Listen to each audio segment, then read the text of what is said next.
the most difficult skill in League of Legends is balancing farming and ganking as a jungler. In this more experience and farming-based meta, how can any jungler, even an Elise and a Rek'Sai, thrive when we have Lillias and Karthuses? Stop. That's the wrong way to think about it. The only way to think about jungling as we start our first clears is, how do I get a 2 to 3 level lead at minimum over the enemy jungler, no matter who they are, no matter who I am? And that understanding, that raw concept, will allow you to dominate the map in ways you have never done before. And yes, that means realizing, okay, what does my champion want to accomplish? What do they want to accomplish? First and foremost, assess your game plan. I'm against a Lillia, she's gonna want a full clear, rush level 6. Okay, can I match her on that tempo, or should I do something else? As you're thinking about that question, all of a sudden the Lillia does something random, which I'm sure most of you are used to. She cuts in off to the red side to gank the mid lane. Elise says, well, I can't full clear as fast as you anyway, so you're playing my game, I will counter gank. Nothing becomes of it. Lillia no doubt will go and do her blue side quadrant. We can fall back down to our red side quadrant. That's why I love the Leashless Wolf start. It sets you up for good sequencing. Whether you're a farmer, ganking, invader, it doesn't really matter. It's all gonna respawn and give you that second rotation and third rotation of clears, so that whatever you play, you're getting early level 6 and you're getting 70% kill participation and like 8 to 9 CS per minute. And that's not a clickbait, that's what we want to accomplish. And many, just like you, have accomplished just that by using Virkayu.gg. Not only do I have a free jungle improvement resource, I also have a dedicated program with jungle video courses, jungle coaching, coaching classes, a jungle VOD library, special weekly content you'll see nowhere else. All of this available through a premium jungle Discord, which is highly active, a huge community that help each other climb using my jungle program and courses. As we have seen by everybody hitting their peak rank goals in Split 1 and Split 2 of Season 14 as fast as possible. So to climb faster than everybody you know and to jungle diff every game you play, head to Virkayu.gg or click the link in the description below. As Elise finishes off her quadrant and then repels to the Krugs, remember, if you repel to an enemy, you get your passive, the damage and the healing, amped up by 40%. That will scale to 100%, so think about using that repel aggressively, not always as a safety net. Anyway, you're noticing she's going back to base. That's because, hey, I don't have the prior scenario bottom lane to go fight. And now you're thinking, well, as a ganking jungler, shouldn't you do this? No, my friends, not at all. If the map does not giveth you the fruit, then don't try and climb the tree. Go and find something else to do that lets you actually eat. That's a weird way of saying, well, if you don't have the tempo or the prio, don't abuse it. Now, obviously, this means that Lillia will be able to, do the scuttle, gank mid lane, drive across for the other scuttle, but you have now an itemization advantage. So the sooner you go back to base after Krugs and accept, hey, I can do nothing here, the sooner you actually get a bit of time back to go topside. Now, obviously, the Lillia wards as she goes and smites that away. Elise says, well, why don't I flash onto you, cocoon you, go for the full combo? Here's where things are interesting. You have to look at top lane. If you have no prior top lane, don't make this aggressive play. You can fall back down to your quadrant. Because our top laner has that level advantage, even if both are compromised HP-wise, we know as the only person with a maximum base that we can win the fight. You will notice as the Elise holds her repel as long as possible, the Lillia goes for that W to create a bit of gap close and will obviously want to go ahead and flash. The Elise, as long as she gets within range, will easily be able to auto attack and hit her Q Neurotoxin. Free kill for me, baby. And that is a current HP percentage damage spell, by the way. Now, I know a lot of this seems maybe something you've seen before. You understand, okay, look, if I don't have prior for crab, I go back to base immediately, then I can go ahead and do all this cool stuff.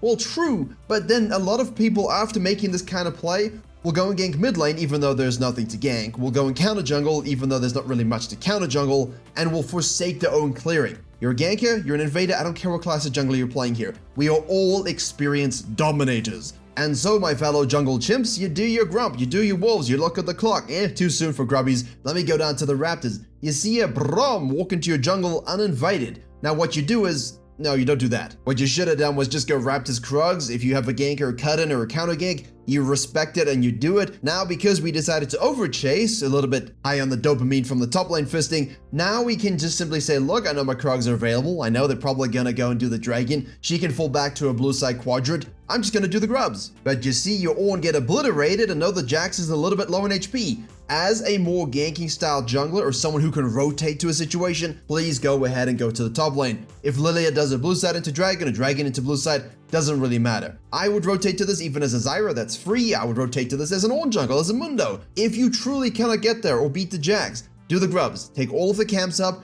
and then reassess your play. Now, most mid laners and most sub-challenge MMR ranges do not have a clue about anything to do with jungle and always go to the wrong damn side. I would not be surprised to see Tristana's come for your ass right here. However, your Lucian will be arriving out of base, not with the most sexy buy in the world, but he will be there. Once you've accomplished greatness by taking all of the grubs and spitting on their corpses, you know that the Lillia has done the dragon thanks to the global announcement that says, you know, the dragon's dead. Here you can decide to make a certain level of play. If you're level 6 and she's level 6 and you know you can win and you have the prio, go ahead, reward yourself, take her red, kill her, take her other camps. However, the idea here is what? Balancing farming and ganking like those fathers balance two families. If you get caught, the whole thing is gonna make your life pretty miserable. Now, instead, you go back down to your Grump Wolves and you can sequence to the bottom side. Don't forget to take your blue, even though I didn't mention that. And now the idea is not so much, okay, well, I'm a ganker, I need to go and gank. It's, I've done all of this cool stuff, I'm in a really, really great position. Now I need to, with purpose, take all my camps off the map and ensure all of that experience goes to me as soon as possible. And Elise does these camps, all junglers do these camps, a hell of a lot faster than you think. Unless you play Warwick. And the whole thing about the Lillia is, yes, she will have a 10 CS lead, that's what she does better than you.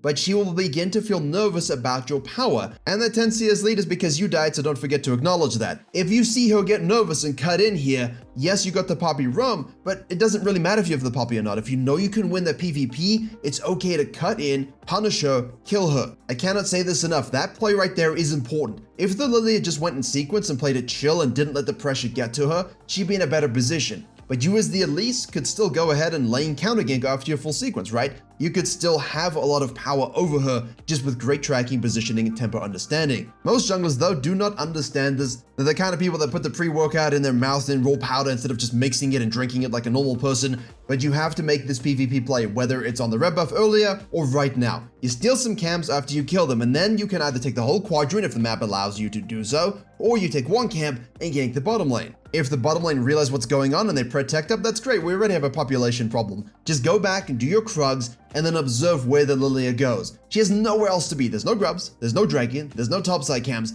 The only thing there for her are wolves, grub, and an RNG scuttle. You have your Krugs, that's it. So you take those things and now you can slide into a lane counter gank. Always scan first. If there's a ward, you say, you see me, so unlucky. You clear it and then you leave. Now, if Lillia was watching this video or understood how to actually jungle, going mid lane and killing Lucian, that's great. You took the scuttle, you got a gank off. Now she goes back to the bottom side and then instead tries to go ahead and get another kill on the bottom lane. Immediately, she stops sequencing, and twice she's done that, the Elise begins to slingshot the experience.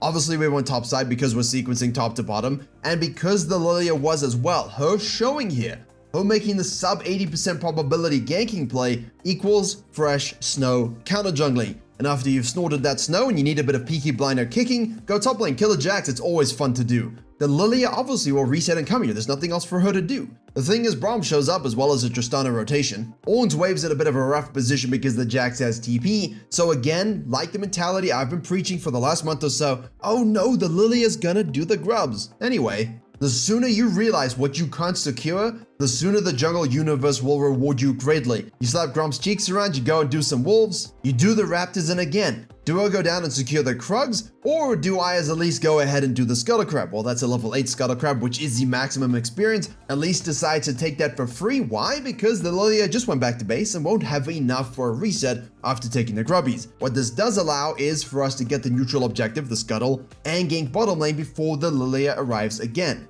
And because you take away the play that she was 100% wanting to go for, that means all she can do is do her Grump, go back to base, get another Faded Ashes for the Leentries, and go topside. This gives you time as Elise, Dragon, Krugs, reset, happy days. She tries to do something to the Ornn, but now he's 3-1-1 because the Elise spam ganked that lane. But she didn't spam gank it in a suboptimal manner. She still has 108 CS, Lucian mid lane, for example, has 109. Yes, the Lillia has 121, but is that enough to overcome the huge amount of kill pressure and objectives that the Elise also has? So when you're a high pressure jungler like this Elise, and you want to play more this style, you have to understand that you will not match the farming tempo, but the crucial things that the Elise did were those counter jungling moments and sequencing fully on the way down in those dead moments when she couldn't contest anything. I can't do dragons, I can't counter jungle her, I can't do grubs. Alright, I'm gonna full sequence and control my camps. Do not waffle, make the decision quickly. Likewise, at this stage, we have a mid laner not doing so hot, the ADCs are kinda equal, and Elise knows that maybe Lillia went to steal her blue. I don't really think she did, but it's a possibility. And instead decides to cut up for the Rift Turret outside in rule, take their thing furthest from your jungle that you can guarantee ensure you secure it, and then you can fall back to your camps there afterwards for dessert. The idea here now is to observe the map, what's going on in this mid-game transition phase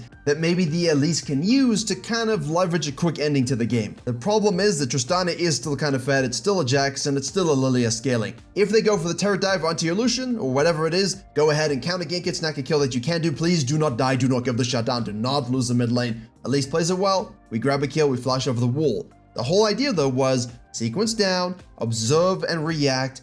At worst, I get my full sequence. The whole video, the whole game, at worst, the Elise was getting a full sequence or getting all of her camps, so they could not be counter jungled. That is step one in this meta. That is step one for balanced jungling. From this, the counter jungling occurred, the objectives occurred, the kills occurred, the picks happened, the ganks happened. It's all about the baseline, and if you have this baseline, look at what we can do with it afterwards. We just go ahead and gank the bot lane. We are so fed, we don't care who's fed. One cocoon, one combo, doesn't matter what your champion can do or does. If you're this far ahead or this in control of the game, you have to be able to kill bottom laners, especially two of them, and when they're weaker. And afterwards, here's a tip that I don't think I use a lot of in videos, but I use a lot personally. Especially someone who plays Zyra much like Elise and much like Elise would do in this game. And this is why macro understanding is so important, because as soon as you see one thing on the top side, I see the Lillia, I know Jax is there, I know bot lane is dead, I know Tristan is mid lane. Immediately activate that herald. Force the bottom lane to come and deal with you. But more than that, force their most fed member to rotate to you because you can take care of business. Now, it's a 3v1, we don't want to die, we want to push the turret as much as we can. If we can take the turret,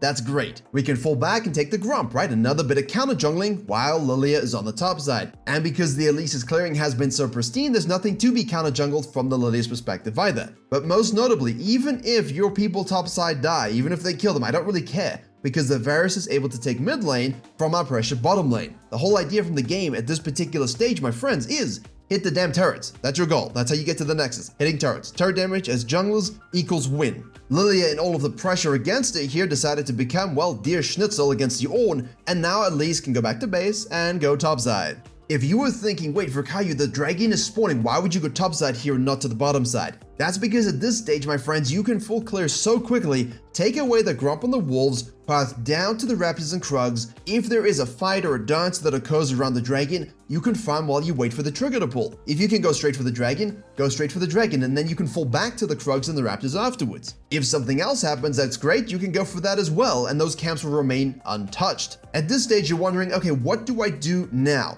We could Ornn top lane with that tier 1 turret still available. We have the Lucian splitting bot lane. Go ahead, set a pick. Trap in a bush, scan it up, your Elise with the early Crypt Bloom. Normally you could just go to the Shadow Flame if you wanted, but the early penetration buy is a classic Elise thing. You just go straight into something that gives you maximum pen when you're this fed, utility with a haste, as well as a heal. It's a monstrous item. As you can see, Braum basically never existed in the first place. And now we're not really concerned about counter jungling, we're not really concerned about sequencing. What we want to do is keep pushing the map up forward. Lucian's going back to base. Go ahead and make a trap. If no one shows up in the jungle, good, that's the right decision. Cut to the top lane, take that one down, and then you can maybe Baron bait if you wanted to. If Tristana does face check, as we see, she will die. And in this situation, after that pick, I don't think it's right moment to go for the Baron because we still need a lot of base resets. We still have the turret to take. So we take the turret, we float with a bit of a fight, but when it gets a little bit equal and you're noticing, okay, look, we've done well, we've used the picks to push up the map and take some turrets, why don't we go ahead and just do a full sequence down? You can obviously stay out if you don't feel you have any gold to spend, which of course we don't.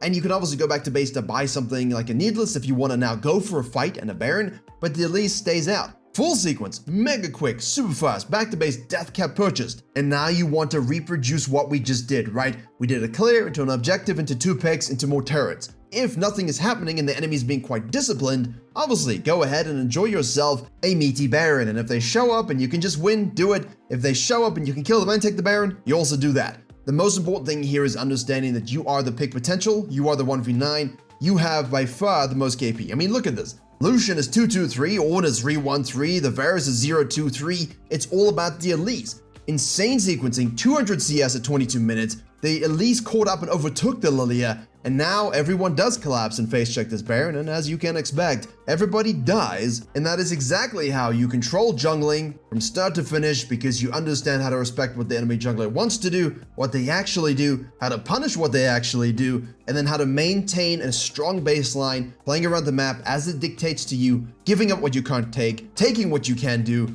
And if you need a bit more of a firm approach, click the video on your screen now for the step-by-step to salvation.